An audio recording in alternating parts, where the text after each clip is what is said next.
pays qui n'a pas de patriote va vers la vie.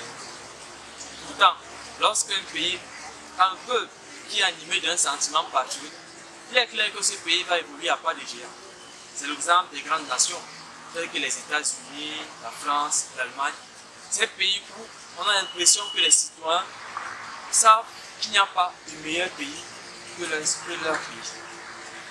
Le sentiment que l'on a depuis l'élection présidentielle de 2018 est qu'on observe de plus en plus des comportements de nature à remettre en cause le phénomène ou alors la notion de patriotisme au sein de notre pays. D'abord, c'est quoi le patriotisme? Le patriotisme est le sentiment d'appartenance à un pays, à une patrie.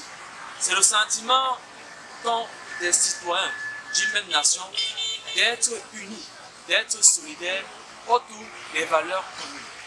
Un patriote, c'est celui-là qui connaît les valeurs républicaines. C'est celui-là qui les expose, c'est celui-là qui les applique. C'est celui-là qui respecte les institutions. Un citoyen, c'est celui qui connaît la constitution de son pays.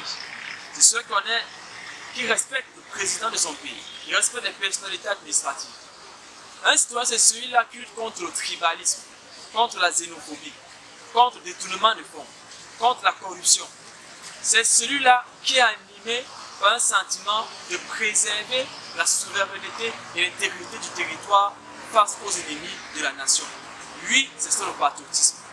Par contre, lorsqu'on est patriote, on ne doit pas adopter des propos violents vis-à-vis de notre interlocuteur, des propos stigmatisants, comme on l'a vu au lendemain de l'élection présidentielle, des propos tels que Sadina et Tontina, un langage discriminant, un langage qui pose les bases de la division de notre pays, de nature à remettre en cause la cohésion nationale. Un patriote, ce n'est pas celui-là qui insulte les autorités de l'État, qui pille, qui casse, qui brûle, qui prend les armes pour en découdre contre les autorités, qui fait du kidnapping. Un patriote, ce n'est pas celui-là qui casse les ambassades, qui s'attaque à son chef de l'État. Un patriote, ce n'est pas celui-là qui détourne les fonds de l'État, qui promeut la corruption, qui détourne le matériel sanitaire, qui décide de rançonner les citoyens contre un service qui est supposé être gratuit. Non, ce n'est pas ça un patriote. Un patriote, c'est celui-là qui pense toujours à l'intérêt général. C'est donc pourquoi il est nécessaire pour nous de mettre en place une semaine ou une journée nationale du patriotisme. Une semaine ou une journée qui ne sera pas une célébration solennelle comme on a l'habitude de le voir, avec d'autres journées où généralement il y a un cocktail des activités. En ce moment, on aura plus l'impression de bouffer notre patriotisme. Une semaine au cours de laquelle, ou alors une journée au cours de laquelle, au sein des familles, au sein des écoles, au sein des services publics, nous allons avoir des échanges, des discussions partagées sur les valeurs du patriotisme. Le patriotisme n'est pas seulement politique, mais il est aussi économique. Promouvoir le made in Cameroun, consommer local, sur d'autant plus que la pandémie, le coronavirus, a relevé les faiblesses de nos États africains à pouvoir combler le déficit en matière de production de certains produits, tels que le riz, tels que le sucre, qui est encore importé en abondance, que pourtant nous pouvons produire sur place. Nous devons adopter un comportement patriote, justement en consommant local. Mais il ne s'agit pas uniquement de consommer local, il faudrait encore que cette consommation soit de qualité. Nous devons consommer parce que nous avons confiance à nos produits locaux, parce qu'elles respectent les normes prévues par la réglementation en vigueur. C'est ça aussi le patriotisme économique.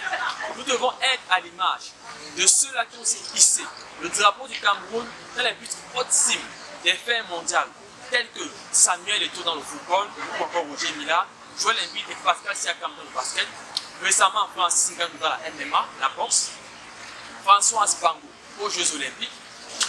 À côté du sport, nous avons la culture, Mademoiselle Amaï, qui est la vainqueur du prix Goncourt en France. Nous avons également des Camerounais qui ont su se distinguer dans des instances internationales, notamment le professeur Maurice Kamga qui est à la tête du Journal international de la mer.